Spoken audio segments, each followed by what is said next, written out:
atoms have fallen. No, they haven't. They don't really talk about Atomfall and Atomfall, do they? A little bit. There's like one time. Maybe once, maybe twice. Maybe you would know better than me. I am Kurt Indovina. This is Jean-Luc Seipke. Joining us before was Damor Hussein, who's going to sit right over there. Just going to breathe heavily the entire real time. heavy. You didn't play Atomfall. No, I did not. But you read the review. Yes, I definitely, as the de facto reviews editor, I definitely read that. You were like, no. No, I don't read it. No, I didn't do it. I just point at people and say, do this. And just write that. Jean-Luc Seipke played it. Hi. Played a whole bunch of it. Finished it. And I'm also, this is one of those occurrences where I too have played a lot of this game. Mm-hmm. Excuse me, it's the Oberon of Atomfall speaking to me. Anyways, it's a game.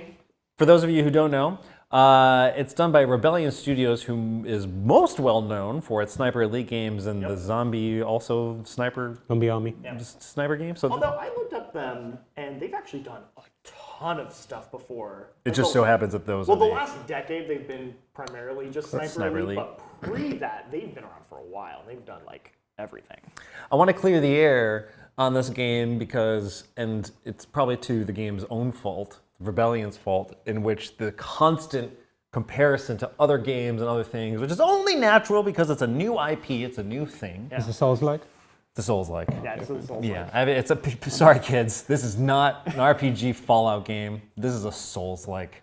Hell yeah. Hell yeah. No, not at all. Not in the slightest. To clear the air, what would you call it in a sentence? If I had to like compare it to something? No. How would you definitively explain what this game is? I would describe it as a survival RPG. Well, RPG light. You know, it's not like it has RPG. I guess the term RPG is kind of nebulous, right? Like, but when I say RPG, I mean like there are quests where you can have multiple outcomes. You can tailor your play style. You can tailor your play style. You kind of can do. You can play stealthy. You can play, in that sense, it's actually kind of more immersive sim-ish, but I also wouldn't call it an immersive sim. It's this weird amalgamation of many genres. Different. It's different. And you know what one thing you didn't call it that I would? What? A detective game. It is kind of a detective game. That's actually maybe one of my favorite things about this game is how they very smartly take what is essentially a quest log and they just say, we're not going to call it quests, we're going to call them leads.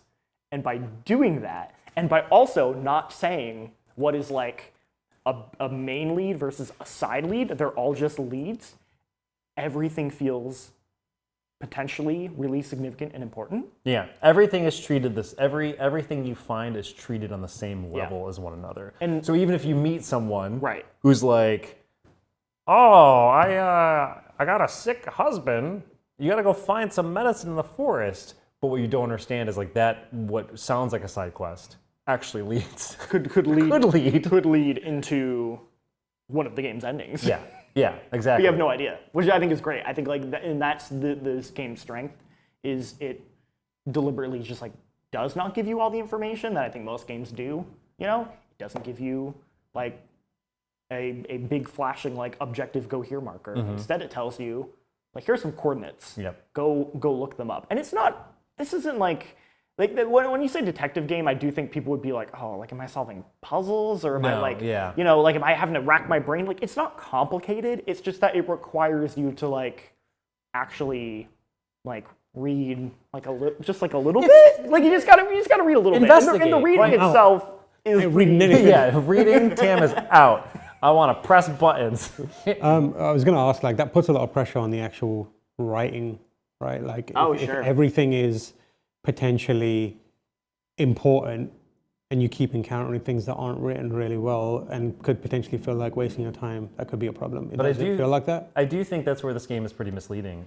Yeah. Or like how Jean-Luc was trying to describe the game is like, please go ahead. Like, I want your take on the writing part because I have my own kind of take on it. Well, I mean, to me, the writing I think does a really good job of constantly providing you like little nuggets of information and breadcrumbs that like keep you intrigued and engaged. I don't know if I'd call the writing like world class or anything, but at no point did it feel lacking. Like I found every character to at least be like somewhat engaging or interesting or having like a sympathetic. Would you say every piece of evidence or lead that you find feels substantial? I would say so. Yeah. And I think that's the strength of the game. Or even if it's not like initially, at first you're like, is this substantial? It leads to something substantial. Yeah. You know, so like there's like a major character, like a doctor, a scientist, that I would discover in notes or have characters mentioned to me, and it didn't initially seem like they were important, but then the more people kept mentioning them, I'm like, this person's important. And then you finally meet that person later, and you're like, oh my gosh. Like, so like the game's, what I think the game does so well is that it is just constantly weaving multiple threads together. So even if you're like, oh, where do I go? What do I do? Or you're like following down this one thread, that thread will naturally lead to like 2 or 3 or even more other threads you can follow. So everything is like interwoven in a way that just like keeps the momentum of the game like constantly pushing you forward. Talk about how the world is structured, because I think that's an interesting point. In terms of like, it's not quite open world. No, it's like 5-ish little zones that you kind of explore instead, and you can. It's interesting because at first you'd think like, oh, okay, like I have to explore all of the first zone, and then eventually unlock the next zone, and then the next zone. Not the case. You can immediately go to like all the major zones at any point, and you're constantly going back and forth between them. And I find like we compared it to Avowed a little bit in that it has that. So it's like these like little micro areas that feel small but are actually like extremely dense. Yeah. And there's a lot going on in them. And because you're constantly being, what I think this game does really well versus something like an Avowed, where Avowed kind of has you do a whole area and then move on, because this game has you bouncing back and forth between those areas.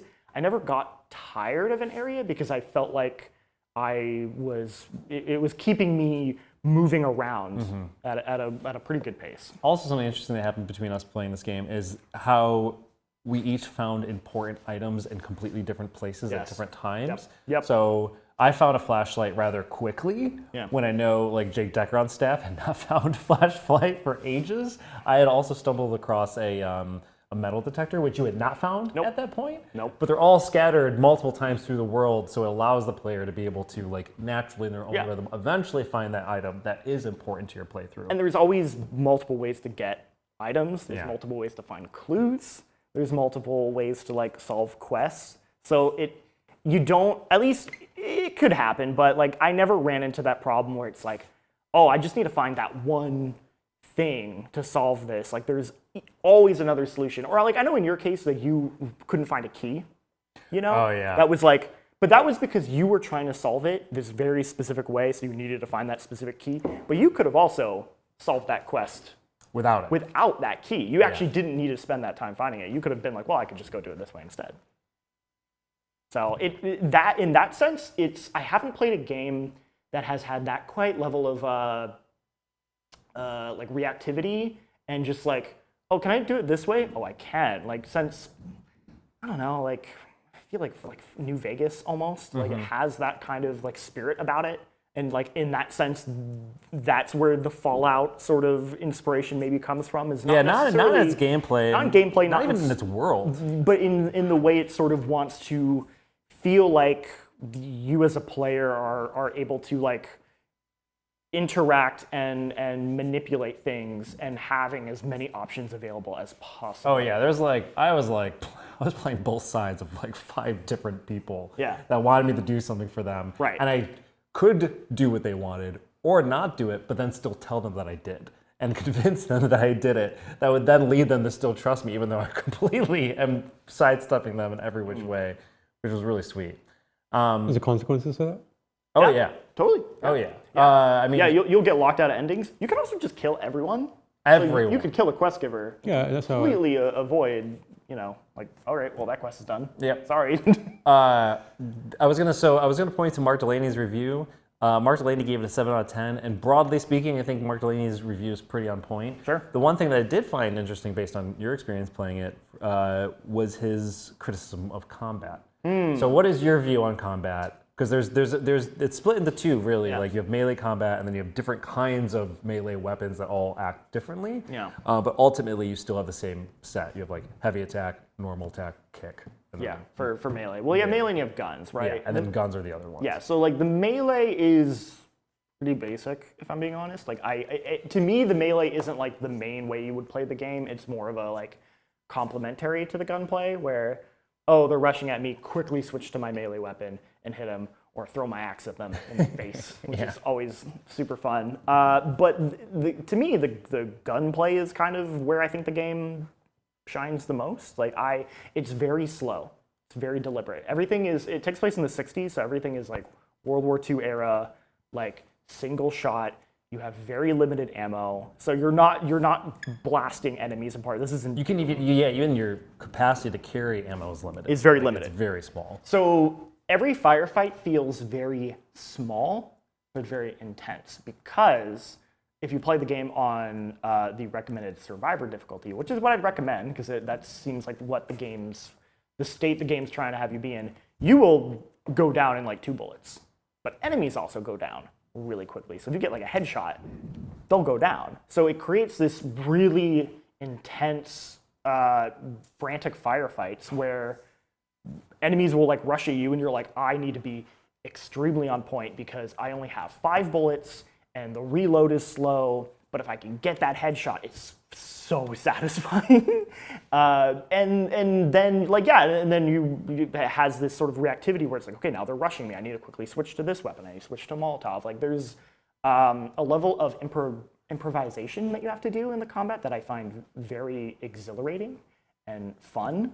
I really have very little criticisms to say about the combat. Like I found it felt good. I know Mark didn't find that it felt as good to aim on console. Yeah. I personally didn't really have that issue. For me, it felt fine. I had no issues with that. But like it's no like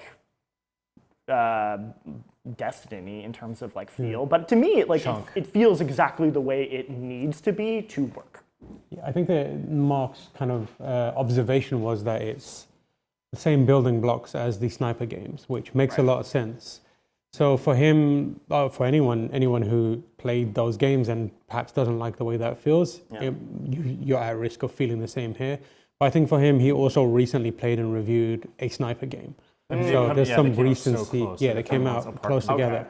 And I think that the observation is an apt one, and it's a valid criticism to bring up, but it's like it doesn't feel like it fits into the type of game that they're making. It feels like a remnant of another game to him. That's what I think.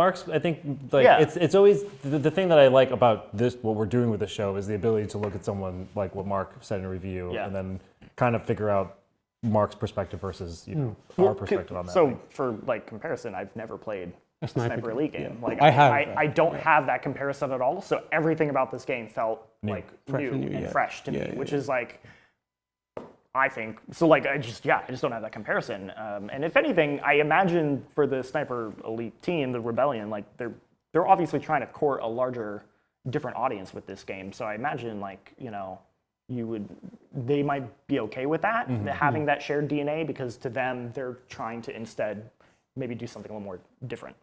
Sam, what is a Cornish pastry? What is a Cornish pastry? It is a pastry, I guess. If you know what pastry is. Have you had one? I have had one, but I've never had a meat-based Cornish pastry. Got it. Because they're associated with the place Cornwall, I believe. But it is basically like a pastry dough, which seems like could be sweet, but inside it's usually savory. So you have like a hot or warm, I guess. It's basically like a pie, a meat pie. Or like an empanada, kind of? Kind of an empanada, but like they use like the flaky pastry, phyllo pastry, or whatever it's called. Phyllo dough. Yeah, they use the flaky pastry. So it's not like, it can be a mess, but it's good British comfort food. Because they're all over the place now. Yeah, that makes a lot of sense. You are eating them, especially given it's like you're eating that or like cans of meat. Yeah. I mean, like it seems like the game is going for the countryside or like the northern kind of vibe to it, which Cornish pastries are way more popular there. Though they are still popular in like pubs and that kind of stuff. It's a good like pre or post drinking, I guess, food. I've seen a lot of my friends that I've grown up with have or worked with have like a Cornish pastry before or after. I just had a great moment real quick. It wasn't even a bug, but in my game, I completed a quest, and as a reward, you got a Cornish pastry? But my inventory was full, so it just floated in the air. Exact same thing happened to me. It just kind of just juggled in the air in between our conversation. I was like, oh, thank you so much. Yeah. It just fell on the floor, and I was like, really appreciate it. So I wanted to ask, do you know what's a boffin?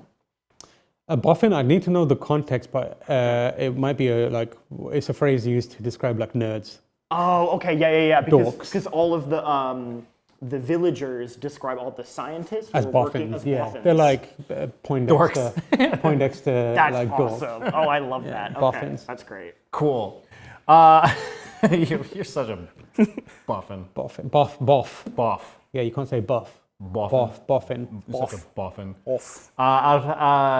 Would you, if boffins were cool, would you consider Atomfall a boffin? A boffin. How many boffins out of 10 would you give this? How many boffins out of 10? Out of 11. Out of 11, I give it 12 boffins. Wow! Damn. I like this game a whole lot. This is a game made for me specifically. I also, and you're not going to hear me say my opinion on it much in this show, I also love that game. Yeah, I think it's great. It's like if I have to be that person who like reduces it to like other games for comparison, to me, I would say if you like games like Stalker, if you like games like Metro Exodus, if you like games like Far Cry 2. That's where I was games that are. It's got a bit of a Eurojank, which I like it's as got well. a little Eurojank. It's And you can say slow. Yeah, I'm It's got Eurojank. friction in it. It's a game about friction. Yeah. And it's also like a smooth like 15 to 20 hour game. Yeah, It's gonna be on Game Pass. it's on Game Pass, so if you Which want is like to me like a no-brainer of just like Yeah. if you Easy have breezy. Game Pass and you're interested in that kind of game, you should check it out.